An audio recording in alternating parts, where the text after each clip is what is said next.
Well, some French jackets at the top. There's a lot of intermingling of the athletes between France and Belgium. They all speak broadly the same language. And the French helping out with Belgium's Michael Cerizet. He is the driver of the Belgian one sled. Sébastien Trouillet, Lino van Doorn and Michael de Zoeter are the four-man crew. And they, Helen Upperton, had a rocky ride in the first heat, which won't do much for anybody's nerves. No, they definitely had a bit of a rough run through that 50-50 curve at the bottom of the track. It was a little bit of a challenging heat, so I think the crews probably got their fingers crossed a little bit that the pilot, Michael, can clean it up a little bit on the second heat. You saw that he's driving a DSG Luder sled, DSG being the old Dresden manufacturer, and Pierre Luders has put his Cowan aerodynamic package on the sled. Like a number of the smaller nations probably rented this sled rather than freight one all the way over from Europe, so that adds to the difficulty of getting it down the track. Started 5:21 in the first heat. Now I always say, watch the exit of this curve and watch the speed of the left. That's your box score. That's going to tell you everything what's going to happen in this sport. I mean, you talk about yards per catch in football, you talk about first pitch strikes in baseball. Here at bobsledding, that is the most telltale sign of a team as they enter the sled. Helen, you and I both know you could have a fast start time, but if you don't get in that sled cleanly, you're not going to have a good time at the bottom. Not a bad run so far. Some early entries, a little bit of jumping into the corner, and he's rolled into corner 10. He had a mistake at the ball.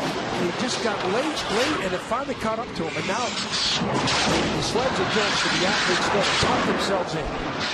And He was too early onto corner 10. He was too tight to the right wall. The pressure just builds up, and it flipped the sled into corner 10. Same mistake he made in training in the two-man.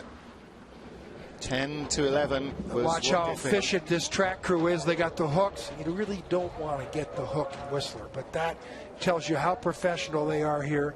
And they've got the sled stopped because a lot of times the sled goes backwards, and that causes more of an injury. Whistler, they've got a lot of experience here, and the athletes are being tended to, the medical staff on site. We want to see people up and walking, and it looks like everybody's alert.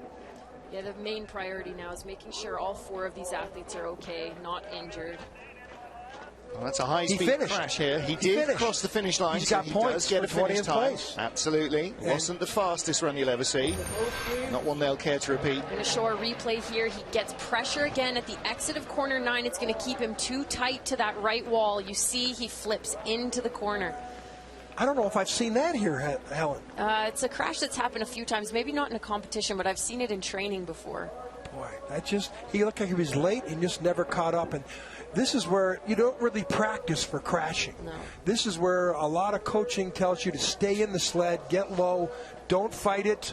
You can see with the slow motion that all the damage being done to the ice with those white lines being carved in, so the track conditions actually decrease. Well, you see, that's where the concussions come from. It's not being flipped onto your head at 70 miles an hour. It's the further impacts with the walls. And you can see Mikel in the background there really beating himself up about that. Because, Helen, you know, as a driver, you know, whether you're driving guest down the track at Calgary or whether you're racing for the 100th, the lives of you and your crew are in the sled. And you have that responsibility, and you know, you feel that. Yeah, you definitely do. You're responsible for the safety of your crew and your equipment. And in bobsleigh, those sleds are very expensive, and a lot of damage gets done. It's carbon fiber, fiberglass, and steel.